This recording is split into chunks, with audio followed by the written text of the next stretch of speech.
Hello, everyone, and welcome to the 12th Canadian Science Policy Conference, CSPC 2020. My name is Ayah, and as part of our CSPC interview series, we are pleased to have with us today Dr. Sorin Cohn, project leader and expert in innovation management and measurements at ISO, and the CEO of CIMND. Hello, Dr. Cohn, how are you?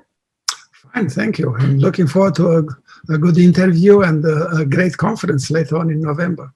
Yes, definitely. So I guess if you could start by giving us some background on what ISO does and what your role is within the organization. Sure. ISO is an independent, non-governmental international organization with a membership of about 165 national standard bodies.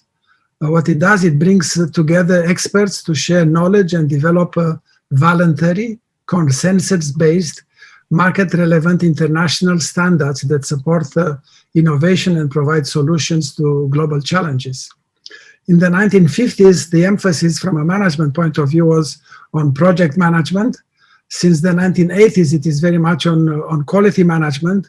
And by now, there are more than 1 million companies that have formally certified themselves to meet the ISO 9001 standard on quality. I assume that, and I believe that in the 2020s, we are going to be very much about innovation management because innovation management has become an engineering science, and the ISO 56000 family of standards are going to guide and certify the world, like the ISO 9000 standards did about quality. Last year, I proposed a standard on innovation, operation, measurements, and metrics, and now I'm the leader of a world team that is developing that. There are about 42 experts from about 16 countries that are developing the standard. Why am I doing it? Because one cannot manage something without measuring it. And Canada, unfortunately, is rather weak, despite having some good individual experts.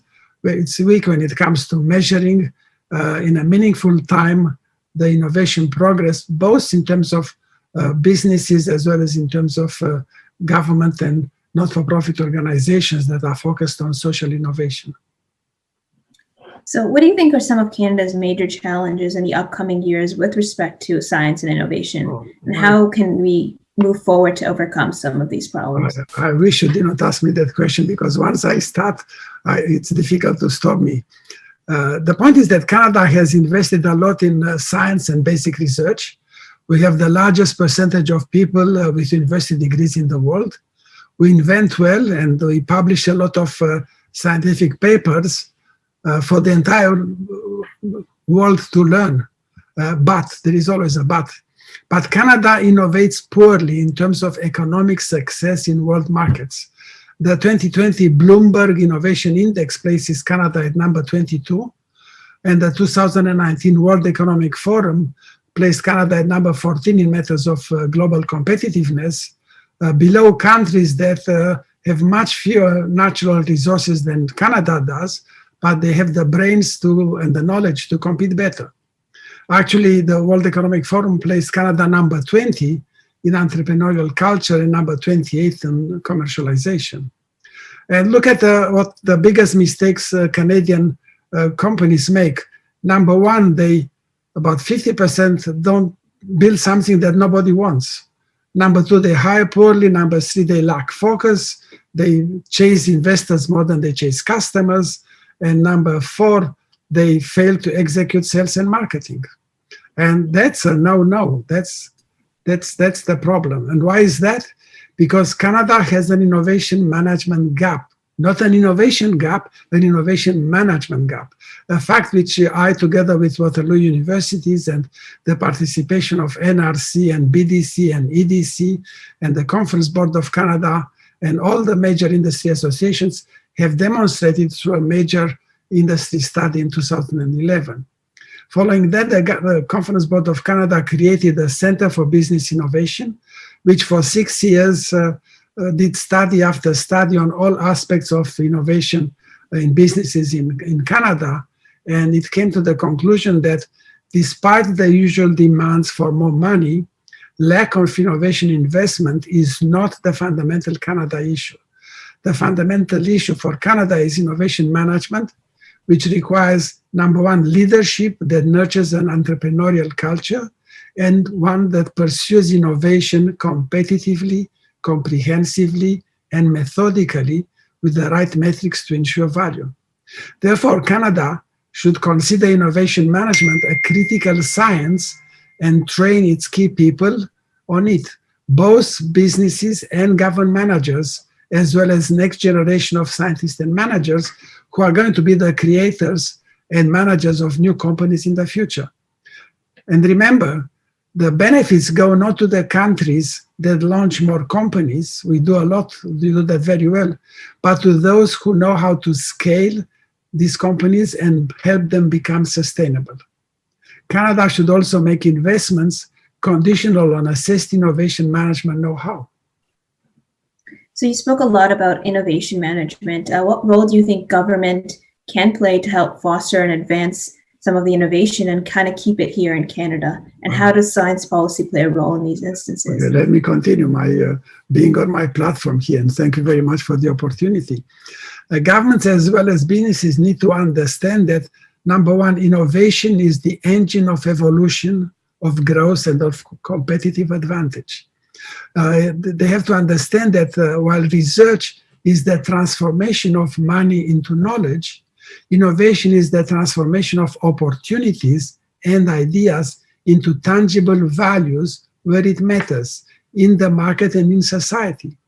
For businesses, research must focus first on market requirements and customer needs and regulations and constraints and competition, and then on science and technology. Remember, none of the business issues, why companies fail, had anything to do with science and technology. They had to do with poor understanding of what the market requirements are and poor capabilities to make some value out of what they really developed internally. Okay, market value innovation, like a lot of artistic and creative aspects, is 20% inspiration and 80% perspiration to create desirable solutions and then to commercialize them intensely in Canada and in world markets. Because it is only through profitable commercialization of innovations that we obtain the economic and social benefits that would allow us to continue this cycle of investments, creation, commercialization, investments, research, creation, and commercialization. Competition never ends, and so innovation cannot end either. Companies who do not innovate decline and die. And I have not seen any company that declined or died because the workers were not good. They declined and died because their executives made the wrong decisions and did not pursue innovation effectively, because innovation is the engine for keeping yourself competitive. This executive did not adapt to the rapid changes in the market and society. Now, COVID-19 is a terrible crisis, and only those companies that know how to manage their innovations and adapt themselves will come stronger out of it, while others will fade and eventually die.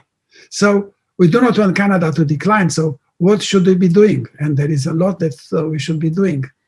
Governments, especially, need to take advantage of the step changes that are being brought on by the ISO 56000 standards, because they encapsulate the world knowledge, the best practices on how to manage innovation, and to ensure that there is adequate scientific training of effective innovation management, both within the government departments, and I talk about both federal and provincial departments, and very important, most important, in Canadian industry, especially since Canada's economy is dominated by service revenues, not so much by natural resources or manufacturing revenues, okay?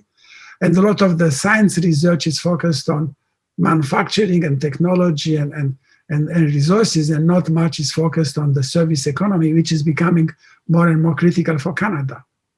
Also, government should invest in innovation, either within their own departments or institutions, or as investments in businesses to support their own innovations. And this investment should be, as I mentioned before, conditional on the recipient organizations proving that they have an adequate innovation management process, because otherwise, whatever investments you make are going to be wasted. And there is a lot of waste in methods of innovation in Canada and in other countries as well, but Canada is particularly prone to such things.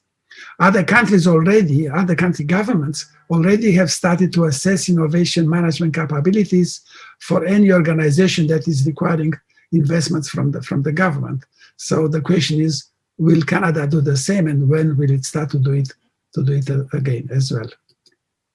So you spoke a little bit about COVID-19. How can some of the policies and the actions that you mentioned really be implemented to facilitate innovation? We've seen a lot of acceleration in some of, especially in sort of the drug discovery areas, and a lot of people collaborating to sort of help drive innovation. So how can some of those policies you mentioned really be rapidly implemented? Yeah, sorry. I have no doubt that Canada has the right scientists and the right activities to find solutions to COVID-19 medical issues and associated issues in society due to the pandemic and the lockdown and such. But I'm here talking about the science policy in terms of innovation management, because it's through innovation management, through adequate innovation management, we can lift up the economy in Canada and make Canada more competitive and provide the economic and social platforms on which to build better sustainability, better resilience to future crises and such. So focusing on science policy in terms of innovation management, it's important that we accept innovation management as a critical engineering science that has huge impact on the economic and social well-being of Canadians. And let me explain the difference. I mean, art refers to time-anchored individual or group achievements that lose value when copied.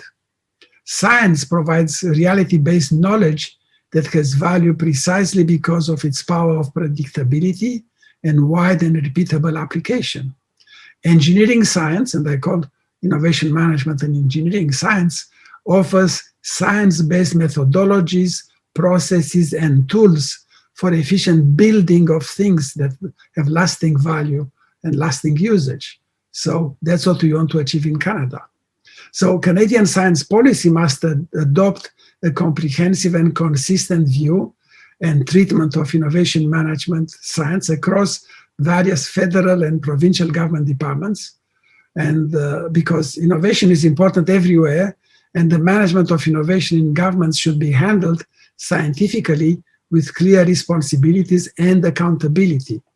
If you look at any major government ministerial department or institution, you'll find that there are lots of senior managers that have innovation in their titles.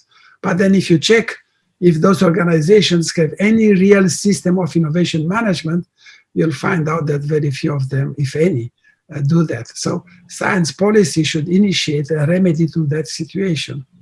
And again, science policy should ensure that academic investments and the leadership of universities and colleges adopt an up-to-date approach to innovation management within their own institutions. So shifting perspective a little bit in terms of the conference, what are your thoughts on the CSPC and particularly the digital format of this year's conference? Is there anything specific that you're looking forward to? I think that moving CSPC to a digital virtual format has been a great initiative because it protects the participants and even more because it opens the conference to higher participation thanks to easier access, lower costs, and better time management. Honestly, I feel I miss the feeling of the audience and in real time, but again, nothing comes for free. So there are lots of digital platforms that I assume can be used and probably will be used in future conferences to create a better interactive environment for CSPC. And lastly, to finish off, is there anything that you're currently working on or any closing notes that you would like to share and where viewers can go online to learn more about what you do and what you and your office are currently doing right now? Yeah, that's a good question, and it's a good conclusive question. As I mentioned, I'm leading this world team that develops the ISO 56008 standard on innovation, operation, measurements, and metrics. And it's definitely not easy managing a herd of experts across 24 time zones and even more cultures. And Zoom meetings that I have to organize, I have to lead the meetings and I have to report on the meetings. And it's a really important topic that has never been attempted in a standard format. I'm also consulting and lecturing on innovation management. I'm quite busy, but as you know, if you really need something to be done, you better go to a busy person, because the busy person will help you better than anybody else. So that's about it. You can find more about me on my LinkedIn page, or you can go to the competitivevalueguide.com and get there some information about my company and my consulting. Well, thank you so much for joining us today, Dr. Cohen, and thank you for the unique perspective on what innovation management means for Canada. And we hope you enjoy the rest of the conference this year. Ayah and Wendy and Sip, I'm very glad that we had the opportunity to talk, and I'm looking forward to having a very interesting conference in November. Thank you. Thank you.